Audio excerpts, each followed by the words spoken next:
Imagine standing on ground that hasn't moved a single inch in like 170 million years. Right, just completely ancient. Yeah. You are thousands of miles from the nearest ocean, and the earth beneath your feet is flat and solid. Yeah. I mean, your ancestors have hunted and gathered on this exact same expansive plain for generations. You know every horizon, every subtle shift in the wind. And then one ordinary afternoon, you look to the north, and there is a 60-story wall of water just accelerating toward you. It's terrifying to even picture. It really is. It's not a wave. It is an entire ocean, displaced and raging, just totally obliterating the landscape as it approaches. You don't have time to build a boat. You barely have time to run. And that visceral terror, that immediate catastrophic annihilation of a deeply stable world is, well, it's the true beginning of human civilization. Which is wild to think about. Right. We hold on to this very comforting, almost pastoral idea of how society formed.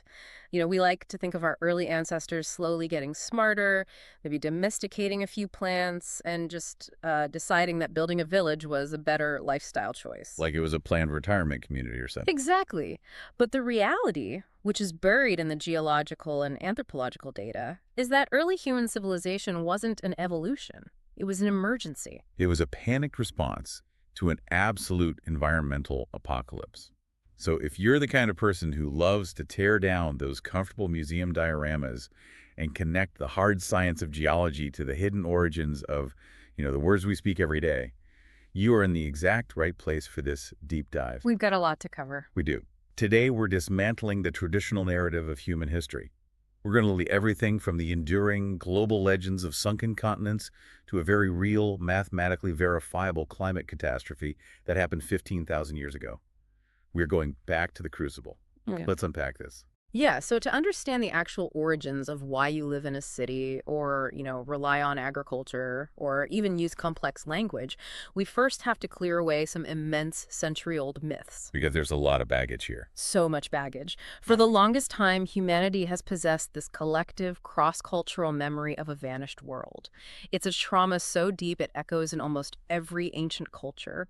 And for over 100 years, we've blamed that trauma on the Earth literally opening up and swallowing entire continents. Right, and I am so glad we're starting here, because the legend of the lost continent of Mu, or Atlantis, or Lemuria, these stories are practically baked into our pop culture DNA. Oh, absolutely. We've all heard some version of an advanced ancient civilization just, disappearing beneath the waves in a single day and night. Yeah. And when you look at the 19th century context of where the specific myth of Mu came from, it's just a masterclass in people desperately wanting a neat, tragic explanation for human history. The cultural desire to believe in Mu was incredibly powerful. I mean, in the 1800s, antiquarians and early archaeologists were suddenly uncovering these massive, complex structures around the world. Pyramids in Egypt, ziggurats in Mesopotamia, those huge stone temples in the Yucatan. Exactly. And the prevailing colonial mindset of the time, well, it simply couldn't accept that these disparate indigenous populations had developed such complex engineering entirely on their own. They were basically looking for a unifying theory. A single ancient progenitor race, right?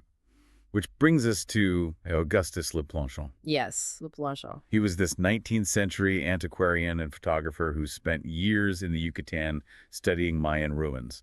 And he essentially convinced himself that he had deciphered the ancient Mayan texts, which, spoiler alert, he hadn't. Right, we wouldn't actually crack the Mayan code until much later in the 20th century. Exactly. But Le Plongeon claimed these texts told the story of an ancient continent called Mu that was destroyed by a cataclysm. He even claimed the survivors of Mu fled to found the Egyptian and Mayan civilizations, conveniently explaining why both cultures built pyramids. It tied everything together for them. He provided the spark, but it was James Churchward in the 1920s who really poured gasoline on the fire. Churchward was the British occultist, right? Yeah, he was a writer and occultist who expanded Le Plongeon's idea into a massive, sprawling mythology. He published books claiming that Mu was a vast continent in the middle of the Pacific Ocean, home to tens of millions of advanced people. Just a massive empire out in the water. Right. And according to his narrative, roughly 14,000 years ago, massive subterranean gas chambers beneath the continent collapsed. Yeah. So the entire landmass plunged into the abyss, leaving only the Pacific Islands we see today as the highest mountain peaks of a drowned world. It's an incredibly seductive story. I mean, it wraps up the mystery of global flood myths like Noah's flood or the Tufan and the sudden appearance of civilization with a neat, tragic bow. It really does. But then you run headfirst into the hard, unforgiving reality of modern physics, specifically plate tectonics, which fundamentally shatters the entire premise of Churchward's story. The geology is completely definitive on this point. In the early 20th century, we still didn't fully understand the mechanics of the Earth's lithosphere, that rigid outer shell of the planet. People kind of thought of it like an eggshell, right? Exactly. They imagined the crust was like the brittle shell of an egg, and if it cracked, a piece could just fall inward into the molten center. But as the science of plate tectonics matured, we discovered that the Earth's surface is composed of these massive tectonic plates gliding over the semi-fluid asthenosphere below. And the crucial detail that makes a sunken continent impossible is the difference between the types of rock that make up those plates. Because I think a lot of people just assume that rock is rock. Right, like it's all the same heavy stuff. Exactly. If you put enough pressure on it, it will eventually sink. But oceanic crust and continental crust are fundamentally different beasts. They behave entirely differently under pressure. So oceanic crust is composed primarily of the saltic rock. It's very rich in iron and magnesium, which makes it exceptionally dense and heavy. It's heavy, but it's thin, right? Yes, relatively thin, usually only about 5 to 10 kilometers thick. Continental crust, however, is composed primarily of granitic rock. It's rich in silica and aluminum. Which changes its density completely. Exactly. This makes it significantly less dense than oceanic crust, even though it's vastly thicker, often 30 to 50 kilometers thick. So if I'm getting this, it all comes down to buoyancy. Continental crust is essentially like a massive, thick cork floating in a very dense liquid, while oceanic crust is more like a heavy piece of dense rubber. No matter how turbulent the tectonic waves get, you cannot force a continent-sized cork to just sink to the bottom of the ocean. You really can't. The principle of isostasy guarantees it. Isostasy is basically the state of gravitational equilibrium between Earth's crust and mantle. Because the continental crust is so buoyant, it rides high on the denser mantle below. Now, this doesn't mean continental crust is immune to tectonic violence. Right, mountains exist. Exactly. When two buoyant continental plates crash into each other, they don't subduct, meaning one doesn't slide under the other into the mantle. Because neither one is heavy enough to sink. You've got it. Instead, they crumple, they fold, they fault, and they push material violently upward. This is how you get massive orogenic events, the creation of immense mountain ranges. But the structural integrity of a continent never simply collapses downward into the ocean. The physical laws governing density and buoyancy just make the sudden sinking of a landmass the size of Mu an absolute impossibility. It's pure science fiction. Which leaves us with a really fascinating paradox. The Earth simply does not work the way Churchward described. A continent did not sink into the Pacific Ocean 14,000 years ago. The scientific community has proven that beyond a shadow of a doubt. And yet, the stories still exist. And they are everywhere. Yeah, from the Epic of Gilgamesh in Mesopotamia, to the Mayan Popol Vuh, to the biblical narrative of Noah, hundreds of geographically isolated cultures share this ingrained traumatic memory of their world vanishing beneath the waves. Because the legends aren't just collective fiction, they are the enduring cultural memory of a very real, horrific trauma. The ancients simply misidentified the mechanism. They didn't have plate tectonics to explain. Right, they experienced the water completely overtaking their land, and because their understanding of geology was limited, they just naturally assumed the solid earth must have fallen down into the water. Because if the land didn't sink like a stone into the sea, then physics dictates the water had to have come from somewhere else. The water must have risen violently over the land. And to find a deluge of that magnitude, a flood capable of permanently scarring the collective psyche of humanity, we have to turn our backs on the volatile, shifting oceans. We have to look inland. Deep inland, toward a place that represents the exact opposite of tectonic instability. We have to look at the Hazar-Turan Basin, which most people today would recognize as the Caspian Sea region. And the geological history of the Hazar-Turan Basin is really central to this entire mystery. To appreciate the stage that was set for this catastrophe, we need to dive into paleogeography. Let's do it. Let's wind the clock back about 170 million years. This is the era when the supercontinent Pangaea is actively breaking apart. The ultimate divorce of the continents? You have Laurasia in the north and Gondwana in the south, and they're just tearing away from each other. Yeah, and as these immense landmasses separated, new oceans opened and old oceans began to close. One of the most significant casualties of this tectonic reshuffling was the ancient Tethys Ocean. Which used to be massive. Huge. Over millions of years, the tectonic plates carrying the landmasses of Africa, Arabia, and India were driven inexorably northward, basically on a collision course with the massive Eurasian plate. And when those buoyant continental plates finally slammed into Eurasia, it resulted in one of the most violent geological events in Earth's history. Because, as we established, continental crust can't sink. It can only crumple. The collision forces were just unimaginable. The crust folded and shattered, thrusting millions of tons of rock into the sky. This collision closed the Tethys Ocean and created what geologists call the Alpine Himalayan orogenic belt. Which is just a massive, continuous scar of crushed, uplifted rock. Yes, it spans from the Alps in Europe through the Taurus and Zagros Mountains in the Middle East, all the way to the Himalayas in Asia. It's a band of pure tectonic trauma. You have these jagged, towering peaks representing millions of years of violent upward crushing. But nestled just north of that chaotic zone of uplift is the Turan Plate. And this is where it gets interesting. While the Alpine Himalayan belt was being violently pushed into the stratosphere, the Hazar-Turan Basin remained entirely untouched. Geologically speaking, it's a stable craton. A carton. Yeah, a deep, rigid, immovable piece of ancient lithosphere. Since the breakup of Pangaea, this specific basin has maintained its exact geographic position. It didn't buckle, it didn't uplift, and it certainly didn't sink. It was basically an island of absolute tectonic tranquility, surrounded by geological chaos to the south. Exactly. Which makes it the safest place on the planet for early humans. You don't have to worry about massive earthquakes splitting the ground or volcanoes erupting. Yeah. It's a vast, flat, incredibly stable expanse. But, and here where the story turns, that immense geological stability hit a fatal flaw. The Turan Basin is an endorheic basin. The defining characteristic of an endorheic basin is that it is a closed drainage system. Imagine a massive, shallow geographic bowl surrounded by higher elevations. The defining feature of this bowl is that it has zero connection to the open ocean. None at all. Right.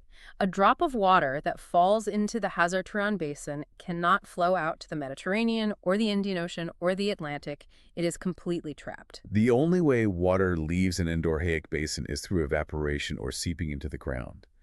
I mean, it's the ultimate geographic roach motel for water. It checks in, but it doesn't check out. That is a perfect analogy. And under normal climatic conditions, an endorheic basin balances itself. Rain and river inflows are matched by evaporation, creating stable inland seas or lakes, much like the Caspian Sea today. Right. But the vulnerability of a closed system is absolute. If you introduce an influx of water that radically exceeds the evaporation rate, the system doesn't drain. The water simply pools and the level of the inland sea rises. Here's where it gets really interesting for you listening, because it's essentially a giant geologically stable bathtub with the drain permanently plugged. If you turn the faucet on a trickle, the water level stays manageable. But what happens if you completely rip the plumbing out of the wall and blast a fire hose into the tub? The tub overflows. And that is what the data indicates happened 15,000 years ago. Right, because we are transitioning from the deep, slow time of tectonic movement into rapid, catastrophic climate change. 15,000 years ago, the Earth was in the late stages of the Pleistocene epoch. The Ice Age. Yes. Massive glacial ice sheets covered much of the northern hemisphere. The climate was deeply volatile.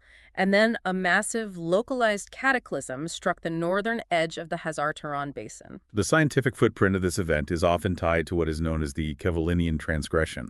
And a transgression in geological terms is a massive rise in sea level that covers previously dry land. Yes, and the trigger for this specific nightmare is deeply fascinating. The analysis points to a sudden catastrophic influx of glacial meltwater. Let's talk about that trigger, because it involves a massive glacial lake barrier situated north of the Aral Sea region. During the Pleistocene, retreating and advancing ice sheets frequently dammed up immense volumes of meltwater, right? Right, creating these inland freshwater lakes of unimaginable size. But these ice dams are inherently unstable. Because ice is actually less dense than water. That's why ice cubes float in your glass. If the water level behind an ice dam gets too high, the water can actually lift the glacier off its bedrock foundation. Exactly. And once the seal is broken, the structural integrity of the ice dam just shatters. Now, the theory suggests that an external catalyst, potentially a meteor impact in the northern ice sheets, which would rapidly destabilize the climate and fracture the ice dams, caused a sudden catastrophic collapse. So we're talking about the simultaneous release of thousands of cubic kilometers of water. It is a volume of water that defies human comprehension. Just imagine taking the entire volume of all 5 Great Lakes in North America and dumping them onto the plains of Eurasia over the course of a few weeks or months. The water comes roaring south, heavily laden with glacial silt, ice chunks, and debris. And where does it go? Straight into our giant immovable bathtub, the Hazar-Turan Endorheic Basin. Because there's no outlet to the global ocean, the basin simply begins to fill at an astonishing rate. The hydrological data for the Kalinian transgression shows that the water levels in this closed basin surged dramatically. We are looking at a rapid, traumatic rise of up to 200 meters. Wait, 200 meters? Yes. To put that in topographical perspective, the surface level of the inland sea shifted from minus 150 meters below sea level to plus 50 meters above it. A 200-meter vertical surge. That is a wall of water the height of a modern 60-story skyscraper. But the sheer height of the water is only half the horror, isn't it? Oh, definitely. The real devastation comes from the topography of the basin itself. Because the Turan plains were vast and incredibly flat. Right. When you raise the water level by 200 meters on a flat plain, the water doesn't just go up. It rushes outward horizontally for thousands of miles. The inundation would have been staggering. Ecosystems that had thrived for millennia were wiped out instantly. The rapid influx of glacial water would have radically altered the salinity of the soil, drowned millions of animals, and completely submerged the vast ancient flatlands that early humans had called home. And this is the historically and scientifically verifiable anchor for Noah's flood, the Tufan, and the sinking of Mu. The land didn't sink into the water violently rose over the land. Precisely. If you were a human being living on that plain, the distinction is entirely meaningless. The outcome is identical. You watch your homeland, the only world your ancestors have ever known, rapidly disappear beneath the churning, violent sea. The psychological trauma of that event became the defining scar on the human psyche.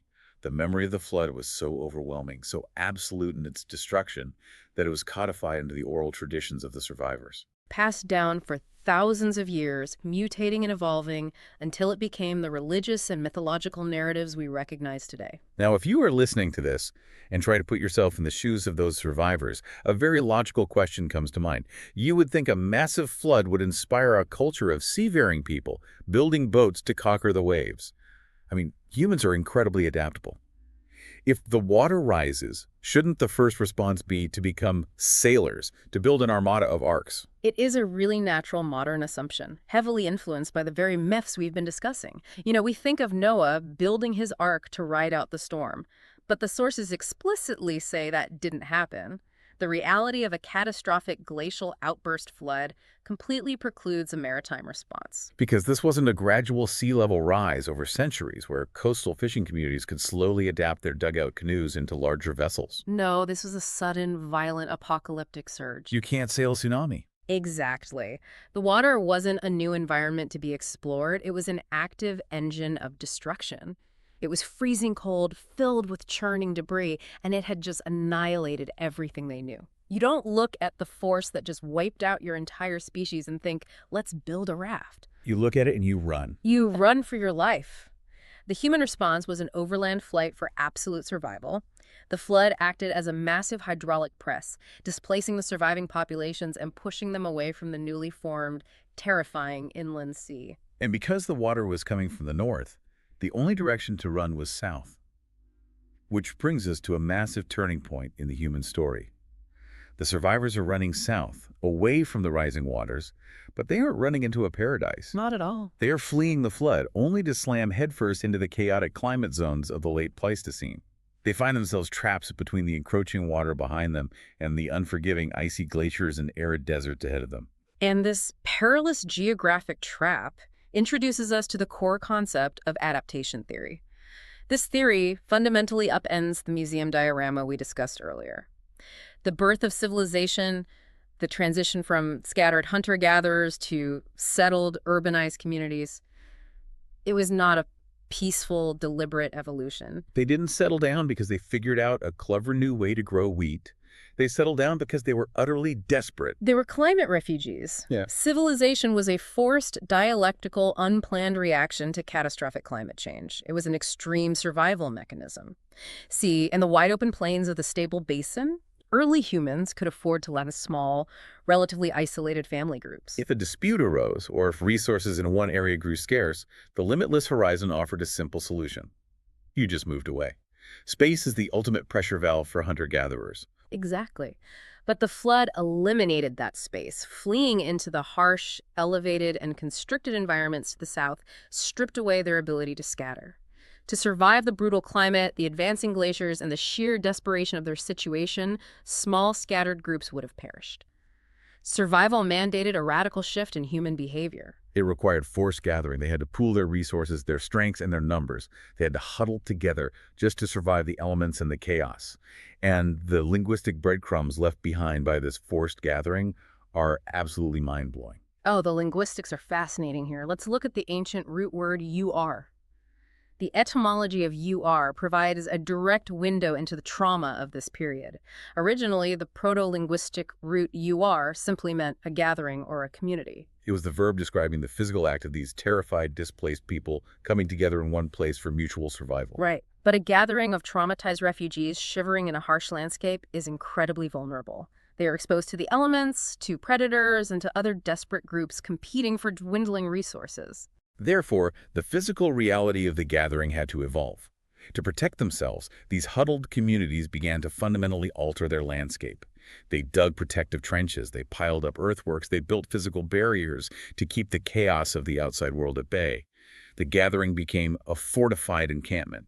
And as the physical space changed, the word changed with it. "You are" shifted from meaning simply a gathering of people to meaning a trench and then eventually a fortress or a city. And the city of Urmu is one of the foundational examples of this transition, right? Yes, a place defined by the walls built to protect the people gathered inside. The linguistic lineage is unbroken.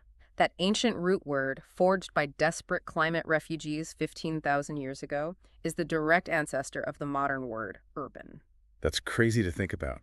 Every time we discuss urban planning or urban decay or the urban sprawl of our modern cities, we are unknowingly echoing the survival strategy of our ancestors fleeing the Caspian deluge. The city was born as a fortress against a hostile planet.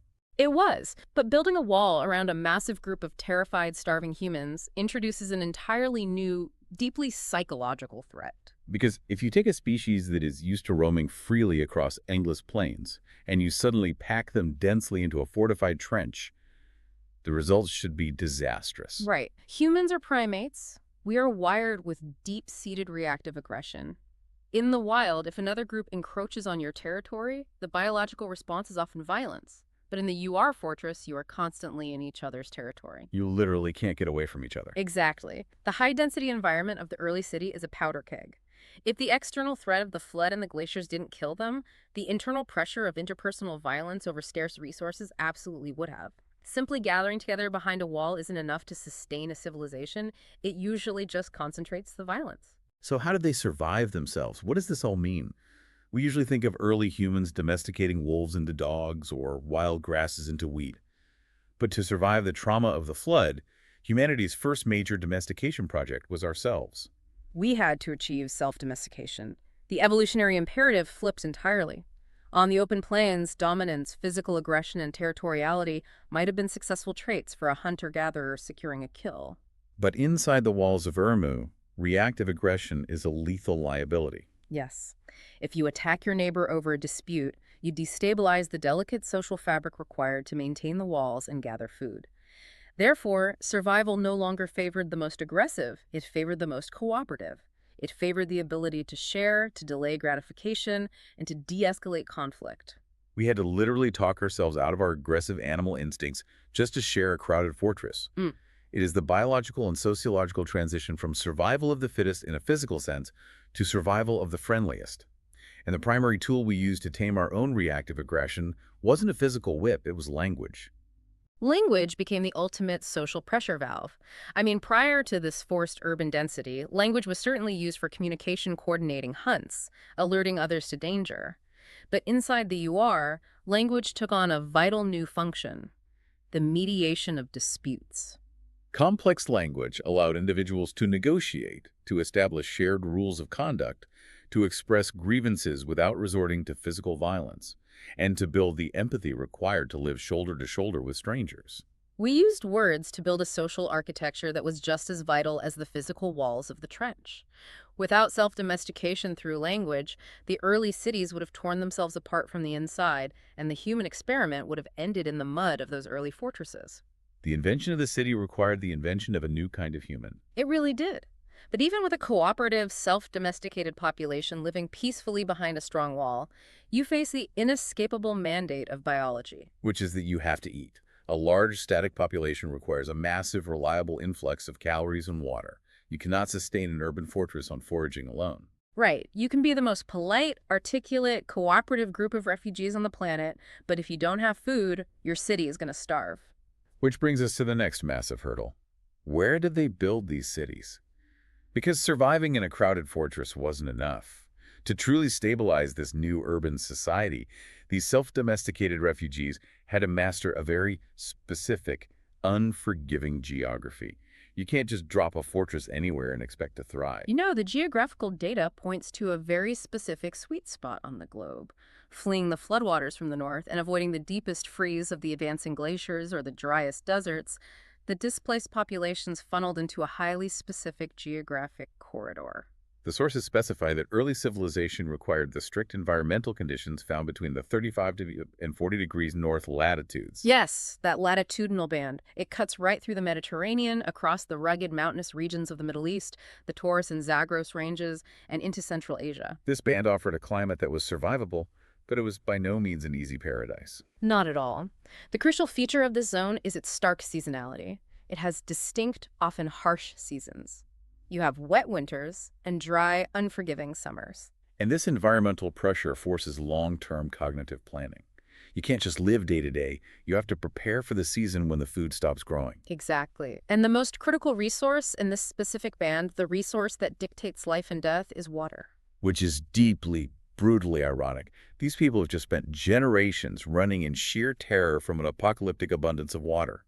And now, trapped in the 35 to 40 degrees north latitudes, their survival depends entirely on finding, capturing, and managing water. It is a profound dialectical shift in the human relationship with the environment. The water that destroyed their ancestral basin was chaotic, unmanageable, and deadly. To secure their future in the new urban settlements, they had to actively and cooperatively tame the water resources of their new environment. Because in the mountainous terrains of the 35 to 40 degree band, relying on unpredictable rainfall was a death sentence for a dense population. They had to take control. And taking control of water requires massive physical labor.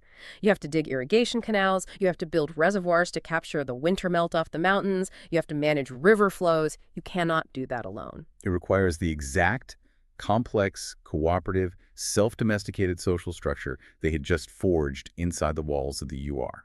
Yes, the social organization required to dig a trench for defense is easily translated into the social organization required to dig a trench for irrigation. And once a society masters cooperative water management in a temperate, seasonal climate, they unlock the next monumental stage of human development. They unlock agriculture. Exactly. And again, this completely shatters the old museum diorama myth. Farming wasn't a serendipitous discovery made by a relaxed gatherer who noticed a seed sprouting in the garbage pile. Agriculture was a grueling, vital survival mechanism engineered by a society that was desperately trying to feed a dense, trapped population. By managing the water resources, these gathered communities were able to transition from basic, reactive survival, hoping the local flora would produce enough calories, to systematic, reliable food production. Agriculture is the ultimate expression of the long-term planning demanded by the 35 to 40 degrees north latitudes. You plant in one season to survive the next. But the innovation doesn't stop there. Once you commit to moving millions of tons of earth for irrigation and harvesting tough, fibrous crops, you realize very quickly that your old flint and bone tools are wildly insufficient. Right. Digging a miles-long canal with a deer antler is an exercise in futility. It really is. And this necessity drives a parallel technological revolution. The intense environmental pressures forced these gathered communities to pool their collective creativity. The cooperative social structure that allowed them to coordinate massive water management projects also provided the framework for specialized labor. Because if you can grow a surplus of food, You can feed individuals whose sole job is not to farm, but to experiment with earth and fire. You unlock pyrotechnology, which inevitably leads to metallurgy. It's like an ancient technological singularity. That's a great way to put it. We see this causal chain clearly in the archaeological record. The intense heat required to bake durable pottery or forge strong bricks for the city walls eventually leads to the discovery of smelting copper and later bronze. The need for better tools to manage the water and harvest the crops drove the invention of metalwork. Absolutely. Let's trace the causal chain for the listener because it is breathtaking. You have a stable, ancient population living in a geological bathtub. The climate shifts, an ice dam breaks, and a 200-meter wall of water obliterates their world. The terrified survivors flee south into the harsh 35 degrees to 40 degrees north latitudes. Right, running for their lives. To survive the climate and the new predators, they are forced to huddle together, inventing the UR, the urban fortress. Because they are packed into a trench, they must use complex language to domesticate themselves and prevent internal slaughter. Which is a huge behavioral shift. Huge. And because they are cooperating so closely, they can coordinate the massive labor required to manage water. Managing water allows them to invent agriculture, to feed the dense population. And the need to maintain that agriculture forces them to unlock metallurgy. Every single pillar of what we call civilization was forged in a crucible of absolute necessity. Adaptation theory encapsulates this perfectly. The city, language, agriculture, metallurgy, none of these were the natural, inevitable destiny of a comfortable species. They were the desperate, brilliant inventions of a displaced people trying to survive the end of their world. Mastering water, farming, and metalwork in tandem transformed these traumatized climate refugees into a robust, stabilized society. They had successfully built a fortress against the chaos of the Pleistocene. But while this robust foundational culture stabilized in places like Ramu, they remained contained in these specific zones for thousands of years. Okay, wait, so the survivors have done the impossible. They've built fortified cities in the elevated, defensible passes of the Zagros and Taurus Mountains. They have reliable food, they have bronze tools, they have a complex cooperative society. You would look at that setup and think, all right, they have the ultimate evolutionary advantage. They are going to immediately burst out of the mountains and conquer the entire globe. But they don't expand. They do not. They remained effectively geographically contained. For thousands of years, they have cities, farms, and metal, and they just stay put. Why? Because the world outside of their elevated fortresses was still profoundly chaotic. We have to remember that while the localized catastrophe of the Caspian deluge forced their adaptation, the global planetary climate was still dealing with the long, slow, volatile aftermath of the last ice age. The Pleistocene is taking a long time to die. It really is. The global ice sheets were still retreating, which meant global sea levels were highly unstable, rising and fluctuating wildly. The brilliant urban survival strategy, they had developed the specific types of crops, the terraced water management, the defensive structures. It was perfectly calibrated for the rocky, elevated environments of the 35 to 40 degree band. But you cannot simply copy and paste that mountain survival blueprint onto a violently flooding global coastline or an unstable river valley. Exactly. So they were basically sitting in the world's most advanced waiting room.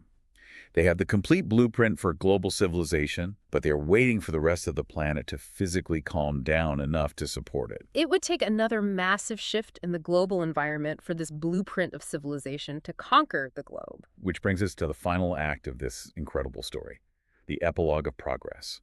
What finally changes in the Earth's environment that allows humanity to leave the mountains? Time and the stabilization of the melting ice. Over several millennia, the massive Pleistocene ice sheets finally retreated to roughly their modern polar positions. As the Great Melt concluded, global sea levels slowly rose and, crucially, they stopped violently fluctuating. They stabilized. This global Holocene stabilization fundamentally altered the geography of the Earth's major river systems. Yes, because when the sea level stops rising, the rivers don't have to flow as fast to reach the ocean. That makes perfect sense. During the chaotic melting period, rivers were raging torrents, constantly carving out deep, unpredictable channels. But when the global sea levels stabilized, the flow of these immense rivers slowed down significantly as they met the sea. And when a sediment-rich river slows down, it drops its payload. It deposits millions of tons of rich, fertile silt. Over centuries, this process formed the vast, flat, incredibly fertile river deltas. The Tigris and Euphrates, the Nile, the Indus. These environments finally stabilized into highly predictable, massively productive agricultural zones. And once those massive fertile deltas stop shifting and stabilize, Hmm. it's go time. The waiting room doors fly open. Only then could the foundational urban culture spread outward from their mountainous strongholds. The archaeological and historical data traces this expansion beautifully. The descendants of the original flood survivors finally moved out from the rugged passes of the Taurus and Zagros ranges. Testing their agricultural models on wider, flatter lands. Exactly. They advanced down into the Heron Plain, and ultimately they descended into the newly stabilized, massive river valleys. And this outward expansion, this descent from the mountains into the deltas, is where we finally meet the names that absolutely everyone recognizes from their high school history textbooks. Right. This is the moment the foundational culture deploys its survival blueprint on a macro scale. They take the urban organization, the cooperative water management, the agriculture, and the metallurgy that they perfected in the mountains, and they apply it to the massive, fertile arenas of the river valleys.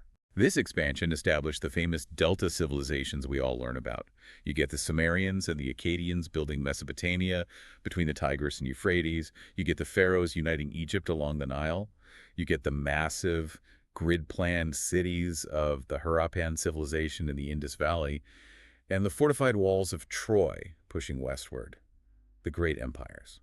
If we connect this to the bigger picture, the great empires of Mesopotamia and Egypt are often viewed as the starting line of human history.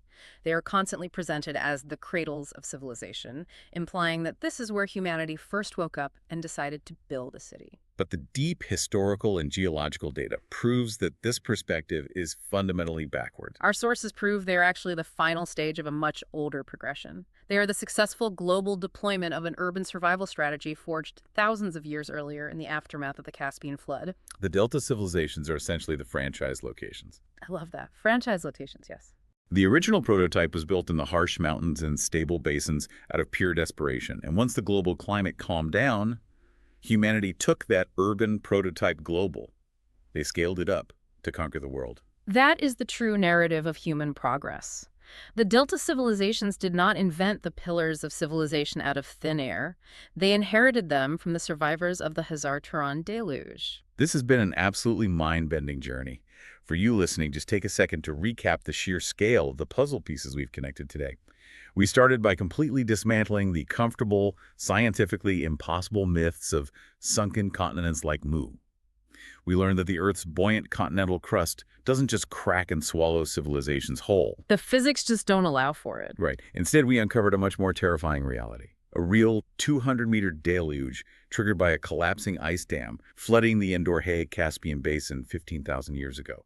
We traced the unimaginable trauma of that event, watching as it forced the surviving populations to flee their ancestral plains, driving them southward into the unforgiving, seasonal climates trapped between the 35 and 40 degrees north latitudes. And most incredibly, we explored how those terrified refugees didn't just passively survive, they radically adapted. They use complex language to biologically and sociologically domesticate themselves. They engaged in forced collective gathering to invent the UR, the urban fortress, and they mastered the cooperative management of water, which unlocked the monumental powers of agriculture and metallurgy out of sheer necessity. It's all connected. It completely changes how you see the world around you, because every single time you navigate the concrete grid of a crowded city street, every time you rely on the vast logistics of a grocery store full of agriculture, or every time you use language to de-escalate a conflict with a stranger, you are actively utilizing the exact same survival tools that our ancestors forged 15,000 years ago while running for their lives from the flood. The sources make it undeniably clear that human civilization wasn't a luxury born out of comfort. It was a forced adaptation to catastrophic climate change and massive rising water levels. And as we look at the rising sea levels and climate shifts in our modern world today, it raises an important question. What's that? If our ancestors' response to environmental catastrophe was to radically domesticate themselves, invent the city, and fundamentally alter their relationship with the planet to survive, what radical new phase of human adaptation are we about to be forced into next? Something that will definitely keep you awake the next time you look at the global weather report. Thank you so much for joining us on this deep dive into the source material. Yeah. We love unpacking these massive historical puzzles with you, and we can't wait to jump into the next stack of sources. Stay curious, everyone.